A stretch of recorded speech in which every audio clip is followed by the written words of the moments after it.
Hi guys, it's Deborah Richmond. At the end of every year, I like to go back and I like to look at what are the things that we did in the past year to see if I hit some of the goals that I had as I get ready for my new year. I just wanted to share with you some of the things. One of the big goals that I wanted to accomplish this year is I wanted to post more regularly. And I can tell you I succeeded at that. I made over 80 videos. As a result, we were able to accomplish a lot more, go through a lot more techniques and a lot more ideas for quilting. So I wanted to just share with you real quickly what I do at the end of the year. I'm going to run through everything we went through. Hopefully you shared some of these with me. If not, they're still there available for you to take a look at. But let's see how the year shaped up. We started off January with a Dollar Tree haul where we took a look at some different tools that you can buy from your Dollar Tree to help you with your quilting.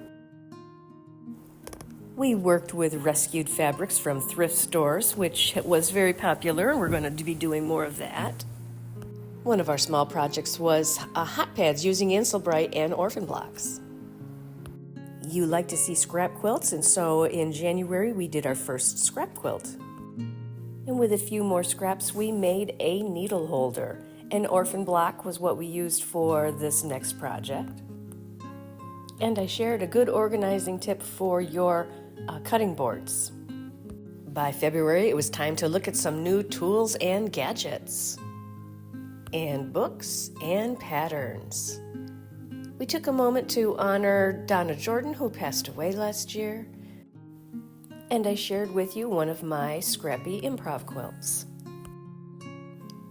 I demoed the blade sharpener that allows you to never buy new blades again because you're using the old ones. And then we did a mini charm project of a zipper bag. In April, I showed you the disappearing 9-patch tutorial, which was very popular. And then we moved on to more tools and gadgets. In April, I showed you how to make your own pattern for your own Quilt As You Go baby bib. And in May, I took a moment to talk about Big Stitch and show you a project that I was working on. And near the end of May, it was time to do some more organizing, so I took you along with me as I reorganized some of my own projects and sorted through some more. In June, it was time for another scrap quilt, and this one was a beautiful blue and white one that was very simple, yet very elegant. Then back to organizing as I walked through how I organized my patterns. Next, we worked on a zero-waste scrap quilt. Always good to use those scraps. And then I gave you an easy hack for adding a sleeve to your quilt. More fast and easy scrap quilts.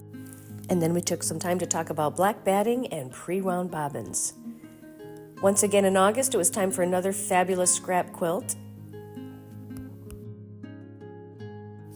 And in September, I reviewed an iron cleaner that I used on my own iron, and it worked fabulously.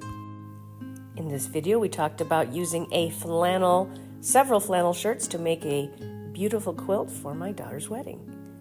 And then we got a little quick tip on quarter square triangles.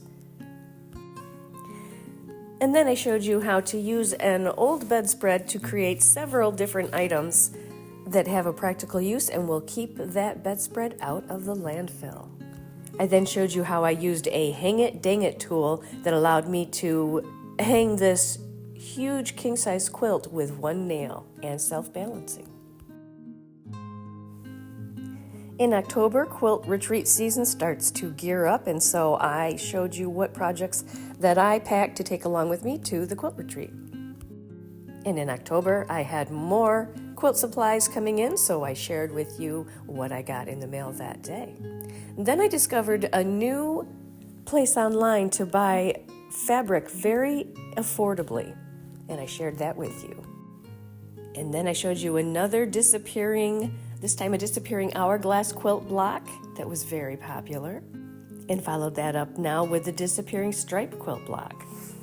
In December, I shared with you some of the great quilts that were made at the December retreat that I hosted. And then it was time for me to organize my fat quarters, so I took you along to show you how I did that. And since you hung out to the end, could you do me a favor and just hit the like and subscribe, and we will see you in the new year.